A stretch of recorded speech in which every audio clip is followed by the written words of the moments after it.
Welcome back to today's Love Transformation class.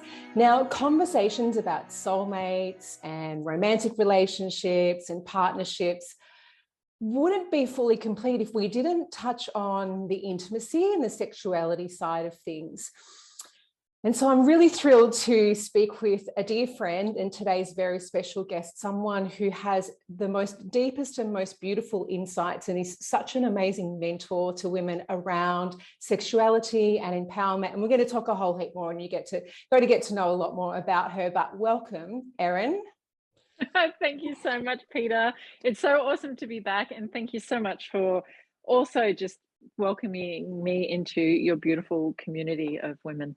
I had a lot of great feedback about our conversation last year. And so especially for those women that weren't privy to that beautiful conversation, we literally got goosebumps, I remember, from that conversation. So that's what everyone's in for today.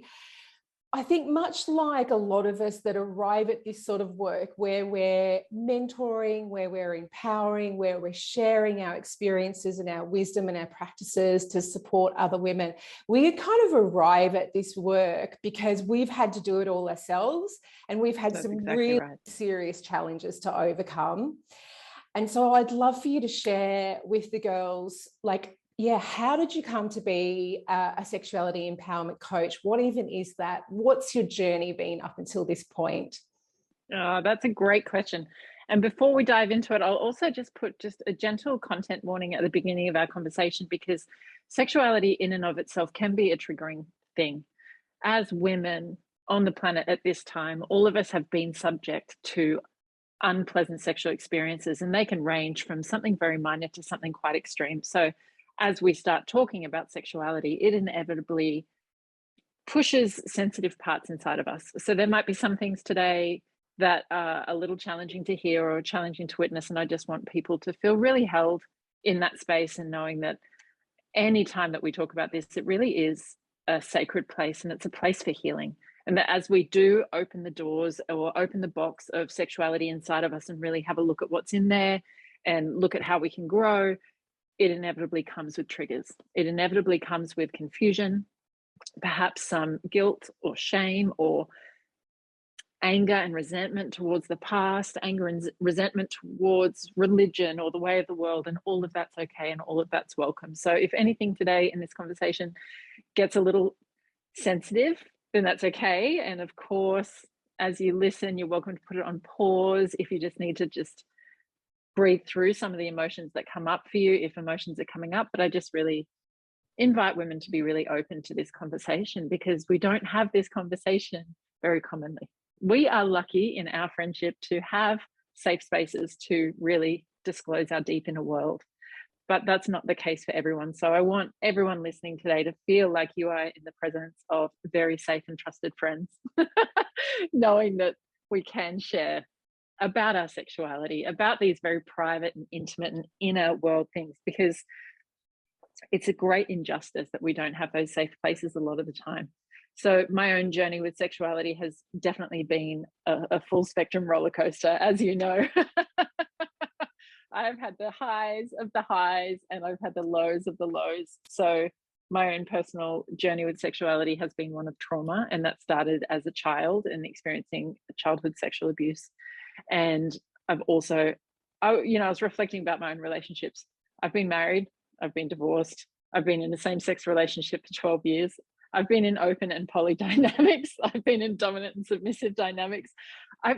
Every kind of relationship dynamic I could think of, I was like, oh yeah, I've done that. I've ticked that box. So it's great to have so much life experience under my belt.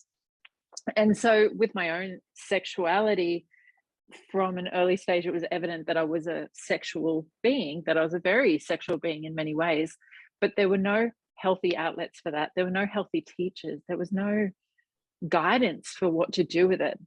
When I was growing up, so I'm approaching 40 this year, internet porn was just starting to show itself at the time of my sexual maturation. So, I know that that's much more significant for people younger than me.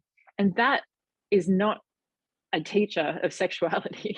That's a huge hindrance to the truth of sexuality. And so I just found through my own sexual exploration, it didn't feel good. but I also couldn't stop it, and I didn't want to stop it, and I wanted sexual connection, I wanted sexual experience. So it's kind of like I've had to go into the darkness in order to experience those things, to be able to kind of come back and say, that's not what I want for myself. What do I want for myself? And so then that journey has like zigzagged through those things my entire life. And I really feel lucky at some point in my 30s to undergo what I would call a sexual awakening, and really feeling the fullness and the potential of my sexuality, and realizing like, this is what it's about. This is what it could be or should be. And all of those experiences that I had in the past that made me feel bad about myself, that made me feel unsafe, that made me feel violated in some way, that's not it. You know, even the experiences that we might consider to be neutral, that's not it. What sexuality truly can be is this incredibly life-sustaining, life-affirming, nourishing, satisfying, expansive, spiritual, enjoyable, fun, light thing. But most of us don't know how to get there because we don't have guides and teachers, and we don't ever talk about it. So I was very, very lucky to kind of have the right partner show up in my life who could really facilitate that sexual awakening. And it was just evident straight away, I'm meant to teach this stuff. And I'm lucky that my path is my purpose, and everything that I've been learning and dedicating my life to is always something that I teach and share. And so as I started undergoing my sexual awakening, everyone around me started having sexual awakenings too. It just was obvious that this energetic transfer was happening, and people were like, "Wow, Erin, what's happening to me?" And then that morphed into like really formalizing my work in the realms of sexuality. So that's kind of how I've got to where I am, and life just continues to teach me next layers. And I'm really, really excited to be back in the place after being in a bit of a healing cave for the last 4.5 months. It feels really good to be in the place where my energy is alive, my sensuality is alive. I love being in my body. I'm dancing, I'm moving, and I'm like, oh, I'm back. It's back. So I'm ready now to initiate that next round of women that are also calling for the same thing. Hearing you speak about your sexuality and the potential there, and the joyfulness and the fulfillment that you can receive from that, for our sexuality to be something that we might want to intentionally focus on improving, what might we even know? Is it a dissatisfaction, or are there signs, or what tells us that perhaps we're not living up to or experiencing our potential in our sexuality? That's a great question. And I would say there's a whole spectrum. And no matter where we are on the spectrum, there's always more. There is infinite potential available to us, which is amazing, because it means we never reach the end. It means however much pleasure you think you've had, and however good the sex is that you think you've had, it can always be better. What a wonderful thing to never be limited in that. So, you know, I've been reflecting a lot on this in the last couple of days. And as women, we all have to take that journey of experiencing what we don't want in order to have what we do want. So what we accept for ourselves based on what society has told us is good, what society has told us is possible, we might accept as perfectly fine. There was a show on Netflix called Sex Life, Sex/Life, I think it was called. And myself and another sexuality educator watched it, and we were fuming and raging and so angry about the toxic behaviors that were demonstrated in this show, and how against our values it was, and goes against our teachings. And I know other people who watched that show and were like, oh my God, that's amazing. That guy was amazing. And that tells me that these women have been conditioned to accept that level for themselves as good. And that's because we don't know what's better than that. No one's demonstrated it for us. We haven't been shown what healthy sexuality looks like in the public arena. We get shown very, very toxic behaviors through everyday culture, through even memes. And, you know, like I look at some of the stuff on my Instagram, stuff that we laugh at because it's funny, but unfortunately it's based in the truth. You know, the poor behaviors that we accept for ourselves as women, and that the difficulty that it can be to try and find a man, and what we put out in an attempt to secure a man, and how little we might get back for the energy we put in. And, you know, like sharing ourselves, our bodies and our sexuality with someone who then completely ghosts us and leaves us feeling vulnerable. Like, yeah, it might make a funny meme, but it's kind of sad because it's true. So wherever we are, whether we're having these kind of symptoms of like, it doesn't feel good, I'm feeling violated, I'm feeling left exposed and raw or empty or rejected or unloved or unvalued, that's down one end of the spectrum where it's kind of life is blaring the alarms at you like, hey girl, it can be better than this. Like, let's not be here. But then in the middle range there as well, it can feel quite normal. And you could be having sex with someone, or you could even be having the best sex of your life, and it still could be problematic, or it could be average compared to what the potential is. So I think regardless of what's showing up in life, it's great to know that we can always have more. But I think a sign that we're really living the fulfillment of our sexuality, we have very high standards for ourselves. We are almost like the queen who doesn't let anyone in the boundary unless they've shown themselves to be worthy. And that is an effortless experience. It's not like we're trying to tell ourselves, oh my God, this guy's got red flags. Oh my God, I really shouldn't, but I want, and we're kind of like fighting against it. No, there's a place that we reach where it's like, oh, it's so easy not to give myself away anymore. I would never do that to myself again. I would never share my sexuality with someone like that. So there's this inherent sense of worth around what our sexuality is, really recognizing it for its power, for its sacredness, knowing that you want to meet your equal and someone that can really cherish the gift of sharing your sexuality. And it also has this, it's like flipping the switch of energy, rather than being something that would be energetically depleting from having somewhat disconnected sex or shallow sex, or like a very commonplace, like what most people would experience, saying, oh yeah, we have sex, it feels good, I come, you come, we're kind of done. There's this sexuality that actually is so fulfilling. You're almost high for days. Your energy feels so topped up. Your body feels so ripe and plump with energy, and you're just like looking at the world through rose-colored glasses, and that experience can stay for days. We can literally be changed on a chemical, biological, physical, emotional, spiritual level. And those sexual acts might be very subtle acts as well, but it's about utilizing the energy correctly, understanding our bodies, understanding who we are as women and the things that turn us on, choosing the right partners. And then we realize, oh, this is meant to give us life. This is meant to sustain us. It's meant to make us alive and glorious, glorious beings in the world. And when that is evident in a woman, it's obvious. When a woman is being nourished by her sexuality like that, it's radiating, it's dripping from her. Everyone can see it. She's just like a goddess walking through the cafe, and everyone's like, wow. And it reminds me of that ad now that I think about it. Was it an ad, or was it a movie quote where they said, I'll have what she's having?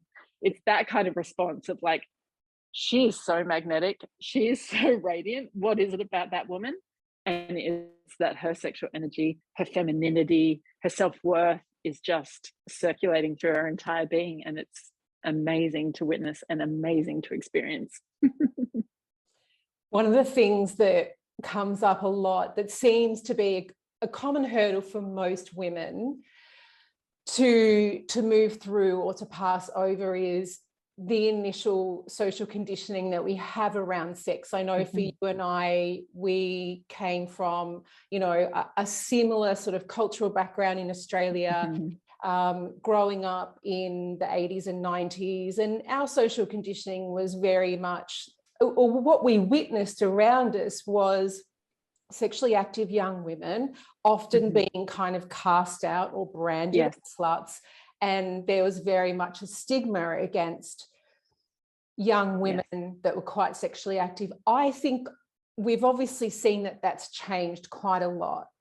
So we've evolved to be able to be in a position to start to look at, like, what are my own values around this, rather than just the social values or the religious values that I grew up with.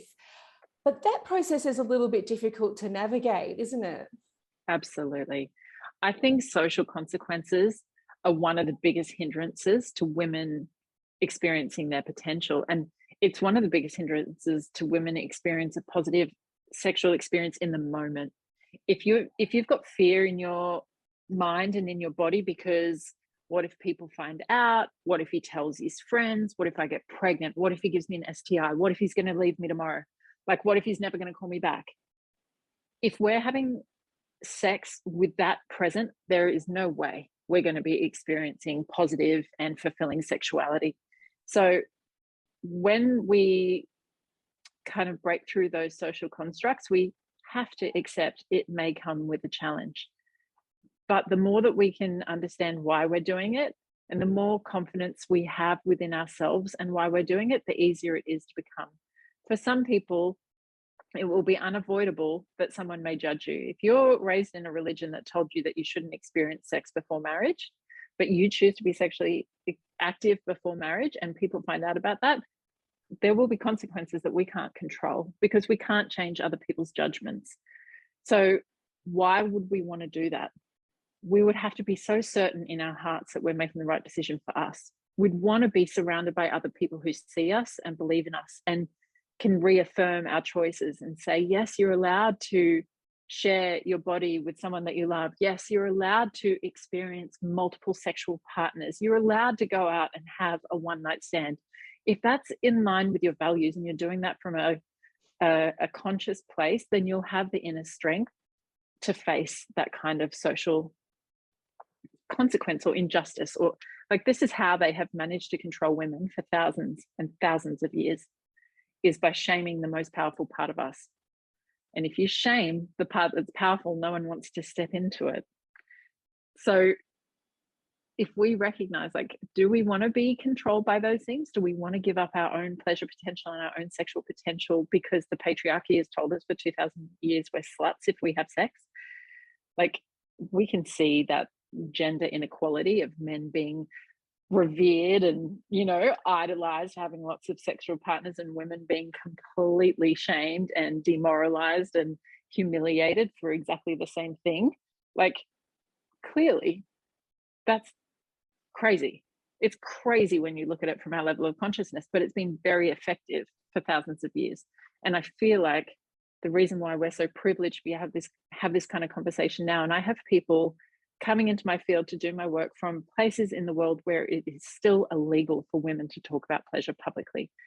I've had clients from countries and continents on the planet where the sexuality is so suppressed, and I'm just so happy that they find me.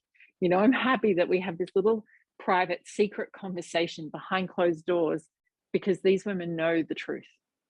They know that being suppressed in these cultures is not right, and it's not healthy, and it's not the truth, and they're seeking it out. But for us, Australians and other people in the first world where sexuality is more accessible, we're so lucky. It is such a privilege. And I truly feel like it's our job. If our life isn't going to be jeopardized by us exploring our sexuality, it is our job to go and embrace the fullness of that, to do our work on the planet, to change these social constructs and say it's safe for us to be sexual women. It's empowering, it's healthy, it's good for everyone, our families, our children, our partners, our careers, our purpose on the planet, if we experience the fullness of ourselves. And we do that for the women in the world that don't have that privilege yet. I see it not just as our own personal path of empowerment and the gifts that we get from, like, it's amazing. You fulfill your sexuality, you walk around like the most pleasured woman on the planet. Like, that is worthy. That's the reward in and of itself. But then we can think of the bigger picture and think, oh my God, we are changing the planet. We are literally changing the patriarchy, the patriarchal control that's been around us for 2,000 years. And I truly feel like it's our obligation. If we have access to this wisdom, if we have access to this truth that allows us to be empowered, then we must take it. We must take it for ourselves, and we must take it for the women on the planet who aren't there yet. One woman at a time, right? Yeah. Yeah. Changing the world one orgasm at a time. Erin, I want to circle back again a little bit to something that you talked about it feeling right within you, because again, what I was talking about before, this idea of finding our own values or finding our own way, we don't necessarily want to swing from being really sexually repressed and feeling really stigmatized and shame around sex to completely the other way, because as you mentioned, there are consequences. There's childbearing responsibilities and STDs, and there are consequences. And I know a lot of women that get very attached after they've had physical intimacy with men. Yes. So is it trial and error, or how do we tune in to what my own kind of compass, moral compass, or is going to be about my sexual experiences? Yeah, that's a great question. And I would say the safest way that we can do that is with education. And the more that we can educate ourselves, then the wiser our choices will be. And that's really what I aim to do for women, is give them, I don't work with women on the physical plane. We don't do any kind of like intimate body work with my clients. It's very, very much to do with our mind and our heart and our energy, and having a look at the traumas and the conditioning. And once we start to empower ourselves on that level, once we know what to look for in a good partner, once we understand what our turn-ons and turn-offs are, and once we understand our body's capacity for different orgasms, then we are more equipped with more tools in our tool belt, with a smarter vision for what to look for to go out and have those experiences. But the ignorance and the not knowing can definitely put us in more dangerous situations than what we need to. And unfortunately, it has happened like that for many of us. You know, I think we can all put our hands up and say that was a really bad sexual experience that we shouldn't have had, whether I was emotionally hurt by that situation, whether I was exposed to a physical risk. You know, how many women listening may have had unwanted pregnancies? How many women listening may have chosen to be with someone that was already in a relationship and they left themselves accepting little for themselves? Like, we've all done it. We've all done something like that. And at the moment, the power is in the hands of men on the planet. And now this breaks it down to a simple gender binary, which we know is not the full truth, but it becomes easy to explain in the sense that previously women had the power because we wouldn't give our sexuality away until we were married. And so that would mean men would work really, really hard to prove that they're the best in order to be selected and chosen, and then they got access to sexuality. And then around the 70s and stuff like that, when birth control became available and the risk of having unprotected sex was not so great, and you could have plenty more of it, and the marriage as a construct was also starting to fade away, then men could have sex without having to work for it.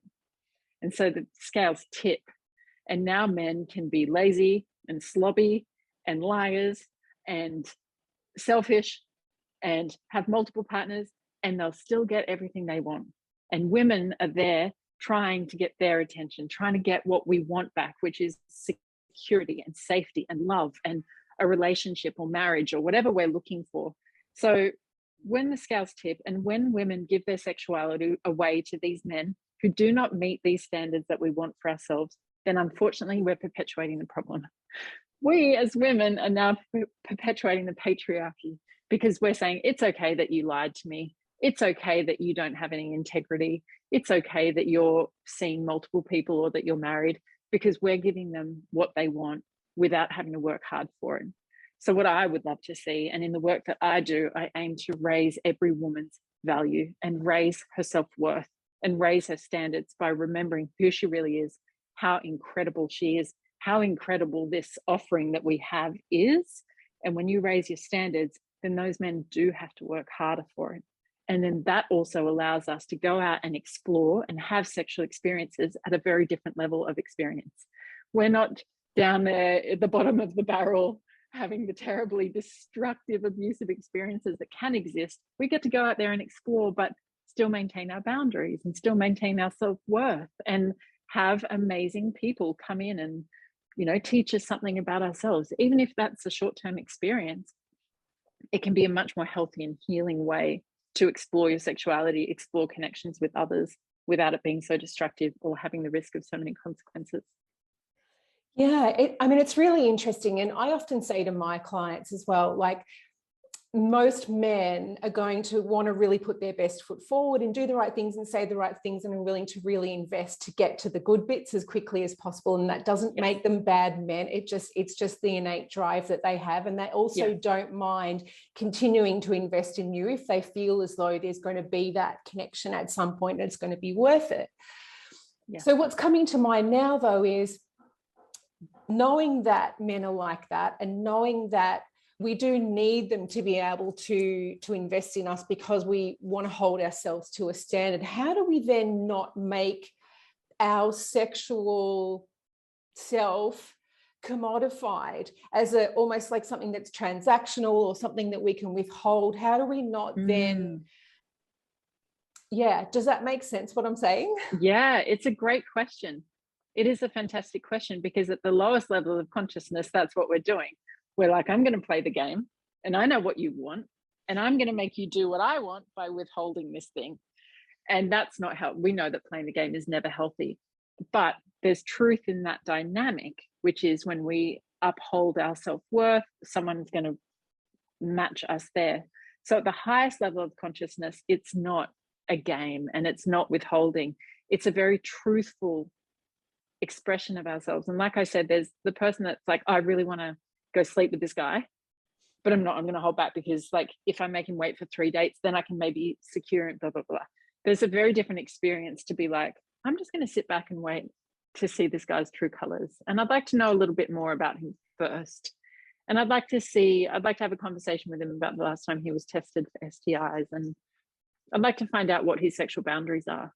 And it's not a game and it's not an effort. It's you genuinely wanting the best for yourself and giving him an opportunity to see that. And when he's like, oh, wow, yeah, this guy actually can have this conversation. He's not afraid of these kind of conversations.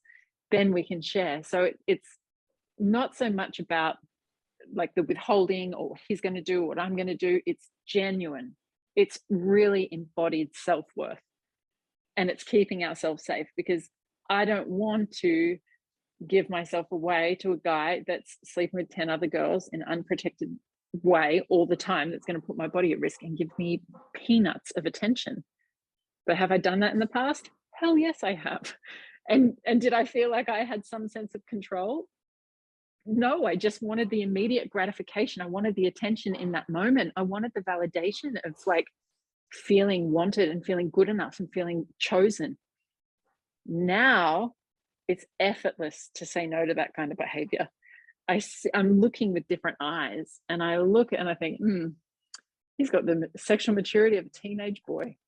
No, thank you. Because a man that's mature in his sexuality as well is not behaving like that. He doesn't want 10 lovers and 10, different hookups in his phone at any time, where he's just sending late night texts like, hey, you up? Like, So I think it's a great question, and I don't know if I've answered it clearly, but the more that you genuinely embody this work, the less that actually becomes a problem, because you're willing to skip the immediate gratification, because the long-term gratification is so much better. You want the stability, you want the man with integrity, you want the man that's going to recognize and appreciate and appreciate what it takes to invest in a woman's sexuality, to want to be invested in her sexuality. And that means keeping her safe and finding out what turns her on and making it so much about her and not just about what he's going to take and what he's going to get. And that man, when you start looking through the right lens, you can spot it straight away. Is this guy wanting to just take something from me? Does he just want to come in and come out again, come and come? Does he just want to come in, get what he wants from me and just leave without investing in me? Once you start seeing the world through that lens, you just don't want to hurt yourself in that way. You love yourself too much to continue perpetuating that kind of dating culture, because unfortunately it is one of the most predominant dating cultures that I've certainly seen. Because as much as we all want that initial, immediate, effortless, instantaneous sexual chemistry, that's not really an indicator of whether this is going to be a healthy sexual relationship or if it's going to be a long-term and stable sexual relationship. And in fact, sometimes it can be the very opposite. And I'm sure that you see this in a lot of your relationship coaching too. It's the trauma bonding, it's the chemistry that's so enticing and so addictive, but also so unhealthy. And our sexuality is exactly the same like that. I would much rather a slow burn with someone that I'm building up trust with over time, and we're going to learn our sexuality together and invest in it and get a lot out of it, than the person that just is like hot, fiery, steaming straight away, because it's almost inevitable that if it peaks like that, it comes crashing down the other side as well. And kind of just to summarize everything that you shared just then, because that was really beautiful, what I took from that is that it's a process of really getting to know yourself and what is it that you need to feel reassured of or have clarity about in a person or in a situation in order to feel comfortable to move forward sexually. And I'm guessing that that's actually going to be a little bit different for everyone, because like for me, it is a feeling of being able to trust. Is there some level of exclusivity while we get to explore each other, because I'm a recovering anxious attachment, and the thought of being intimate with someone the next day, knowing or wondering whether they're off with someone else, I know my nervous system can't and never would be able to handle it, whereas someone else may be. Yeah, so understanding how different it is and how important it is for everyone to get that clarity, right? Yeah, to understand your uniqueness as a sexual woman and what you like and what you want. So my sexual expression is kinky. I heard a fantastic phrase once. They're like, some people will say, yeah, I like music. Yeah, I like music. And there's other people that are like, I love music. Like, I just love music. And then there's a third category of person or people that say, I'm a musician. It is their identity. And when it comes to kink, I am kinky. It's not just something that, oh yeah, that's nice, we could just do a little bit of fun, like spanking or role play, or the other people who are like, oh God, I love kink and I'm this and I love that. It's like, oh, this is me to the core. Took me a long time to understand that and accept that, because of the judgments, that the misunderstandings about it, the way that past partners have judged me for the desires that I have, my own internal shame. But through this work, you get to understand, oh, this is my unique sexual expression. So when I'm looking for a sexual partner, the number one thing I'm looking for is this person kinky? Will we share similar sexual interests? Do we have the same kind of sexual values? That's super important to me. It would be devastating to fall in love with someone that I want to share my life with who does not understand my sexual expression or find pleasure in the things that I find pleasure in. So that's all part of the internal work, which is why it's so important. But the other thing that really stands out for me as you share that is that we have been so conditioned to think that our sexual worth is validated by other people wanting us. Like, it feels so good to be desired. It is such a turn on for all of us to know that someone wants us, someone wants to consume us, someone finds us so sexy and so beautiful. And like, we all want that feeling. But what's really important is that we understand that that doesn't define our worth, that we don't need to go out there and have other people desiring us in order to go, oh, okay, I'm worthy. Oh, okay, I'm safe. Okay, we get taught in a very tacit, covert kind of way as women how to use sexuality as the hook to get the man, how to manipulate with it. But all of that's tied into this belief also that this is the thing that they want from me. Actually, we don't want to lead with that necessarily, because we will attract the wrong kind of attention.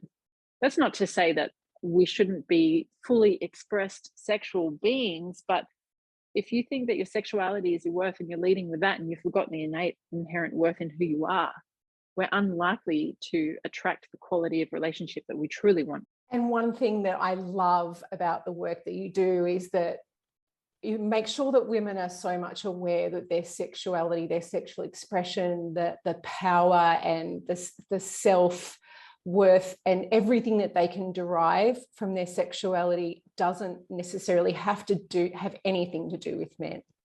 Exactly. Right? I was just thinking, I really love teaching women how to orgasm. I really what a great part of my job that I get to teach women how to unlock their bodies and have way more pleasure than what we realize. I still see memes out there now saying like, ha ha ha, guys can't find the clit. And I'm like, how are we still there in the world? How is women's anatomy of pleasure so misunderstood that we're still making jokes about people not being able to find the clit? Like, it's crazy. Our sexual Like, you can see how much shame and how much silence has been placed over the top of women, if that's ever been the case on the planet, that you can't find the most pleasurable part of a woman's anatomy. When we move beyond that, when we understand it, it's got nothing to do with anyone else. Now, for me, I'm a demisexual, and demisexual means that I require emotional bonding in order to feel my sexual attraction. And it sits on the asexuality spectrum. So if I don't have that emotional connection, I'm actually asexual. And I always thought there was something wrong with me. And that's so many women that I know about. We need our hearts to feel safe. We need emotional connection in order to feel turn on. So as much as I know the pleasure potentials of my body, and I understand my anatomy, and I know how to have limitless types of orgasms, a number of orgasms, there is still the component for me of having the right person to share that with. But again, the education helps us seek that out. It helps us find the right compatible partners for what we want. So I empower women. I give them all the tools, all the things in their tool belt, all upgrade all of their self-worth, raise all their standards, and then I send them out into the world and I'm like, go and seek the great sexual experiences with the right partner, because now you know what this roadmap looks like for you. Each woman's unique sexuality is like cracking a code. For each of us, we are so unique. Understanding our own internal pleasure map and the things that turn us on allow us then to communicate with our partners, gain the skills in communicating and negotiating in order to really deepen those sexual experiences. But when you don't know, you don't know. And then you're kind of like at the mercy of someone else to say, did it turn me on? Did they turn me on? Did I come? Did I not come? There is no need for women to be having sex without reaching orgasm. It's simply a lack of awareness around what you need in order to be able to reach that place. And there's statistics out there that say that the majority of women can reach orgasm in self-pleasuring states, but then the statistics of being able to reach orgasm with another partner drop significantly. Like, they just plummet. Why? The anatomy is the same, the sexuality is the same, but we've obviously got something here between column A and column B that takes away your sexual potential. So we can work out what that is. We can understand, is it, like you said, my nervous system needs to know that I'm safe, that I have some sort of exclusivity? Is it, I need to be able to communicate, to tell this partner what I want or need? Like, I could list off 100 things that might stand in the way of a woman being able to reach orgasm, but knowing ourselves is one thing, and it's amazing. But then there's this other really important part as well of like having the right sexual partners and enjoying that journey together, and even setting up our relationships in the first place to always prioritize our sexuality. Because if you don't, we know what happens. You can look at 75% of marriages in the Western world. They're relatively sexless marriages, sexually unsatisfying marriages. You know, we have sex 2.5 times a month and that's it. It's not this deeply nourishing, connecting, soul transcendent experience. It's just, it's the same as our fitness. We could work really, really hard at our fitness, or we could just be, Like, if you want the greatness, you have to commit and you have to apply to it. And for me, because my sexuality is so important to me, then I also want to check that that value is there with a partner as I'm stepping foot into a relationship. This is really important to me. Can we grow through this together? Are we willing to look at our stuff and face any shame or inadequacy that might come up? Are you willing to explore and try new things? What I see in a lot of established relationships is that as a woman says, okay, I want to work on my sexuality, I want to try new things, but I can't say that to my boyfriend, or my husband's not going to want to hear that. And so then they limit their own sexual expression, because historically men are like, oh, am I not good enough? Do you not want me? Like, there must be something wrong, it's broken. And they become very resistant and defensive, like, oh God, she's criticizing me. When of course it's not the case. It's like, there's more, let's grow, let's explore.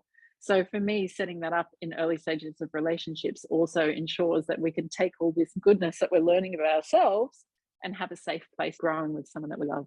You touched on, there could be 100 different things that someone could work on to potentially unlock, you know, the potential of their sexuality. Would you be able to sort of summarize perhaps like the different sort of aspects, and obviously it's different for everyone, that they might want to consider, or maybe what you would normally guide your groups of women through in order to sort of cover off those things that help them? Yeah, well, I would say the vast majority of it is actually psychological, because our consciousness is the gateway to everything. So it's the thoughts that we have in our mind about our body. Like, yes, if you've got insecurities about having your fat rolls out and having your cellulite on show, or wondering what you smell like, or thinking that your boobs are saggy, that's a physiological thing, but it's actually your mind's relationship to the physiological thing. So if when you're at home and you're self-pleasuring, you don't think about it, you don't worry. But then you're with a partner and you're like, oh my God, this position makes my belly sag, and like he's going to sit, and like all of a sudden the mind's telling us this story.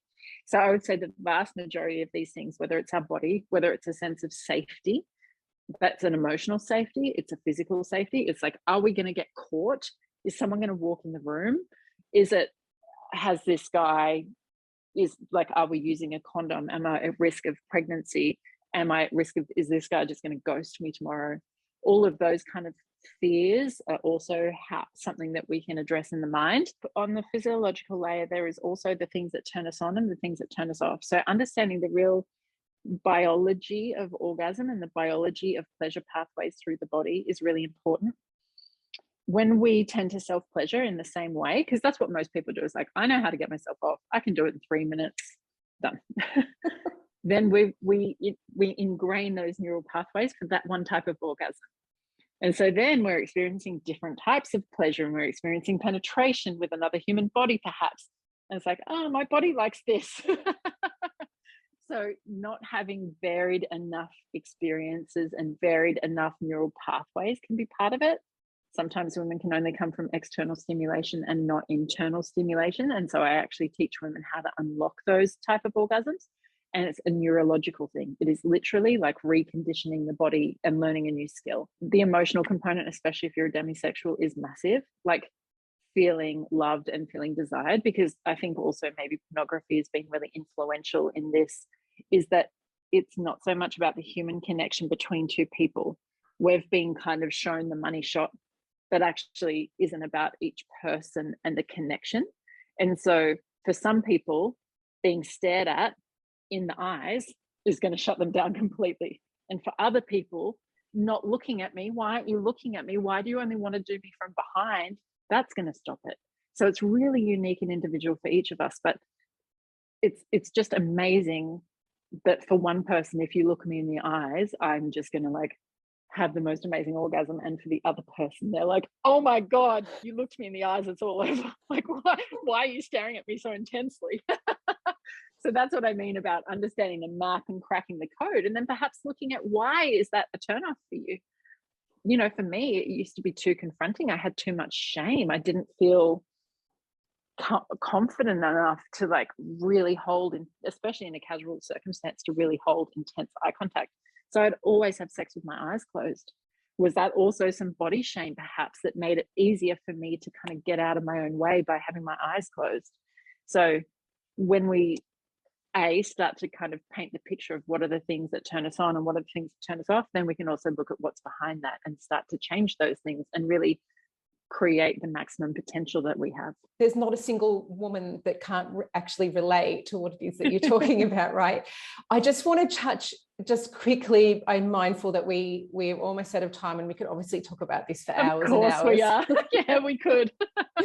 Just sharing a little bit about, with the women, what happens within themselves, even prior to meeting a partner, when they start to feel more comfortable in their sexuality and knowing their body better and unlocking this kind of pleasure, and what that actually is going to be doing for them. It does things on multiple levels. On the physiological level, we have so much scientific evidence that shows how it improves your health. It's incredible. When you start having the hormonal responses to pleasure moving through your body, then you have increased, like, better sleep, you have decreased stress, you have the ability to reduce pain. Like, the body is actually, I'm getting goosebumps everywhere. The body is responding to what's meant to be natural. Yes, it's not normal in our society to see very well pleasured women, but it is natural. Our biology is actually designed to have this chemical and biological response to pleasure. And when we don't have that, the body's in a state of adaptation. So if we start doing it, not only do we get all these incredible health benefits of the transportation of the right hormones through our body and everything that brings along, but because my work is also spiritual work and I look at the lens of energetics all the time, we are changing the frequency at which we exist. We all know that we are made up of this electromagnetic field. Whether you're spiritual or not, we can actually measure people's electromagnetic field. So we have the force that is electro, or like sending outwards, and we have the force that is magnetizing and drawing inwards, and like energy attracts like. And again, we have all the science that proves that. So when you start emitting the energy of self-worth, of pleasure, of loving myself, of communicating my boundaries, of being willing to effortlessly say no to the immediate gratification, then we're actually changing the experiences that are coming towards us as well. So I would put a guarantee on it if I could, a guarantee that you will also attract better experiences into your world, that you will attract a different quality of man into your world. So there are, sadly, men, whether it's conscious or not, who can spot a sexually weakened woman, a woman with poor boundaries, a woman with low worth, and they know how to target those women to get what they want. And they would not approach the women who have strong boundaries and who maintain their sense of self-worth. They might not think it, but they will know and they will respond energetically. And then there are other men, who are so drawn to that woman who upholds her boundaries and knows her worth and is radiating, who look at other women who have broken boundaries and low self-worth and would be like, I'm not attracted to that. I don't want to exploit that. I don't want to take advantage of that woman. I want that. And so that's what we start to do. We start to attract the men that mirror that energy that we're putting out. So it also puts us in a better position to be able to attract the quality of relationship that we want. We change our entire reality. You've got a really amazing opportunity for women coming up to join you on a challenge. Why don't you tell them all about it? Yes, I have a pleasure challenge. It's a 3-day pleasure challenge, and I'm excited for myself. I am ready to really dive into my own pleasure as well. So we'll be launching that from the 1st of March, and it will be about a 10-minute commitment a day to really learn how you can increase the pleasure potential in your own life, in your own body, and really just walk through this world as a significantly more pleasured woman. Thank you so much. This is a stunning experience Erin is providing for all of you women, free of charge, at the end of this virtual retreat. So make sure that you find the links below and register for that. I'm excited to hear the beautiful feedback. It was amazing last year. Is there anything else you'd like to leave our girls with before we wrap up? Well, most importantly, I feel this sisterhood with all women everywhere. I feel very, very, very devoted to doing the work to change the experience for women all over the planet. And I just want people to know that we're here. We're in it together. You can always contact me, reach out, become part, find the women, surround yourself with these people. I've got a great audience. You've got a great audience. Like, if you are listening to this and feeling isolated, you never need to. Like, we're all here and we're waiting, and we want to support you and serve you in any way. So I just really invite people to reach out in any way that they want to. I've got a podcast. They can find me on Instagram. Just soak it all up and reach out, because we're here. Yeah, and so thank you so much for joining us today. It's always and thanks everyone for tuning in today. Thanks for being here, and we will see you again tomorrow for another series on the Love Breakthrough virtual retreat.